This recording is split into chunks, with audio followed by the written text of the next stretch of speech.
Исхақовқа, hürmetli kelgan qonaqlar, yetakchilar, hürmetli bizning Qo'shbobay, qori qizi. Mana biz bugun zo'r bayram Balani Bulak avulida.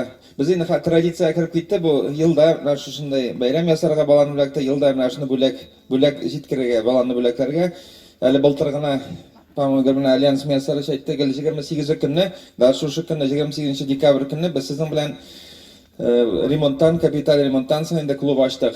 Bek motor remont o'tdi. Bek motor tantana bo'ldi, bayram bo'ldi. Biz shunda men o'zim qatnashgan edim, sizlar bilan birga mana shu bayram etib ketgan edik. Bu yil ровно mana tam 1 yil o'tgach, tag'in bir mana bo'lak, Balani Bulak avuldan bir bo'lak. Shunga men bekisini shart ko'rga, mana kelganda o'ylab keldim. Bu nayni bu FAPni endi ilg'rak solasi bo'lgandir, kerakdir deb. Chunki shu Ramziy apa bilan FAP, Balani Bulak FAPi respublikada eng yaxshi FAP deb qaralgan Ramziy apa shulay. Bu endi necha yillik bo'lgandir? Bu endi bir 10 yil o'tgandir, ayman. 12 yil o'tgan mana birinchi topqir Oqshashaklar degan konkurs e'lon etildi respublikada. Bu endi bizning birinchi prezidentimiz Shamiyev qatnashында mana bizning butun respublika bo'yicha unda bitindi minglagan FAPlar orasida bizning Aznaqarayning Balani Bulak avuli eng yaxshi ko'rsatkichlar, eng yaxshi FAP deb e'lon etilgan. Shunda endi bizga Bulak berdi ham o'zimizning birinchi prezidentimiz Temur Sharif qo'limdan biz mashina ochqishi topshirdilar. Shunga endi mana даже shuni qarabda biz endi bu FAPni eng birinchilardan savarga tegish bo'lganmizdir. Biz endi mana shunday FAPlarni yesh ochamiz, yilda endi 1-2 avulda ochamiz. Ochgan sayin biz maqtanib aytamiz, mana shu FAPlar bizning Oznaqay rayonida yasaladi deb.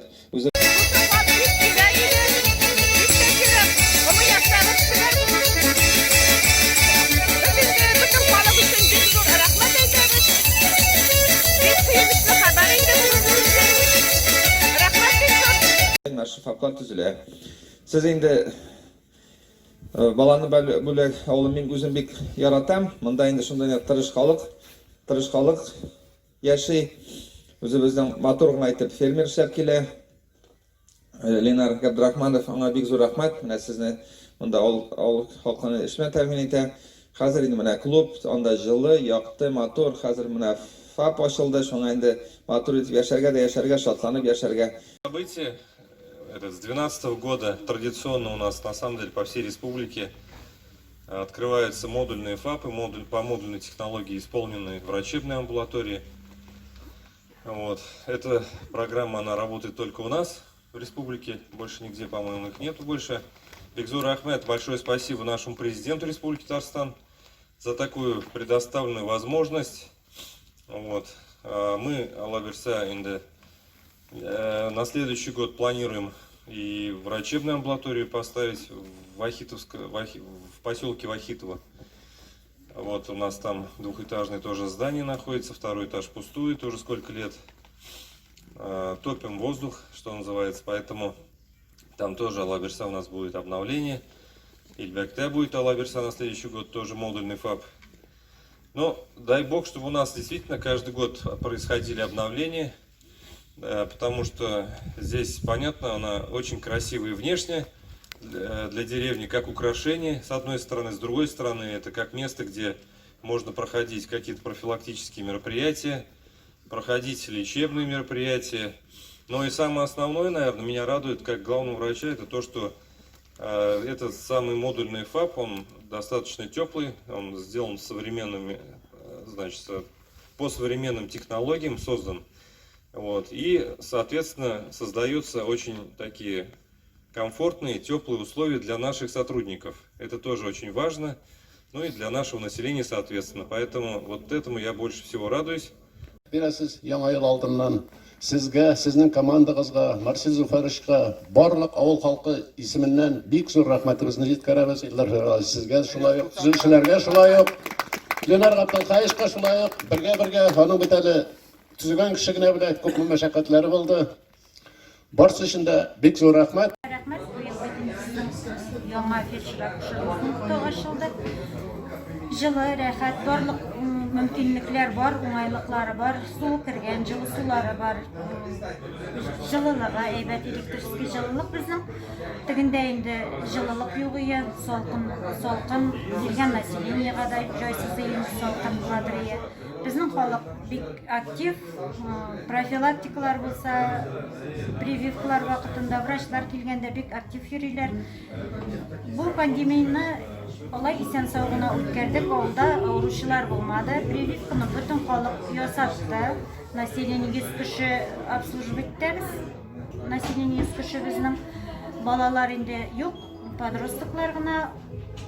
Шуңа күрә өлкәннәр күбрәк безнең. Бик актив йөриләр. 40 ел стажым бар, бер генә урында эшләдем. Мин эшли башлаганда балам бүләк белән камилдә иде. Населениесе 500-дән артык кеше иде. Балалар да бик күп, беременналар да күп иде. Мин 6 урынга уже күчеп эшләдем. Берсенә барта бәләкәй генә өйдә иде, яңадан шулай күчә. Әйбәт кенә яхшырак клубта 2нче этажда 80 квадрат метрлы бүлмә бирделәр. Анда бик матур эшләдек, бик яхшы күрсәткечләр белән һәр вакыт алдынгы урыннарда булып эшләдем мин. Анда суда юк инде, суны кулдан ташыдык, җылылыкта электричествоны, отопление иде. Соңгы вакытта бар бер тәрәзәләрен яхшы итеп фибра тәрәзәләр белән алмаштырганнар иде. Шушы хәзер инде менә шу модульный фаплар чыкканнан соң модульный фаплар төзергә булалар. Бик рәхмәт җитәкчеләргә. Мин авыл халкына бик зур рәхмәтлемен. Ни өчен дигәндә алар мине шундый якын итеп кабул итеп алдылар. Миңа алар һәр вакыт эшләгән вакытта зур терәк бурдылар. Ни өчен дигәндә табиблар килгәндә дә флюорография, күз басым үлчәүме, шундый медицина ниләр булганда ярты сәгатьтә бөтен авыл халкы килеп бетә иде.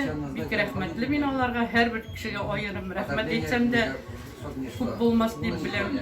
Һәрбер семьяның үз характеры, һәрбер җирнең үз ние, шир берсе-берсенә ошамый, бер ширне ике кешегә бер шир булса да, ике төрле лечение кирәк. Эшне аны таләп иткәнгә генә эшләсе түгел, яратып эшләргә кирәк.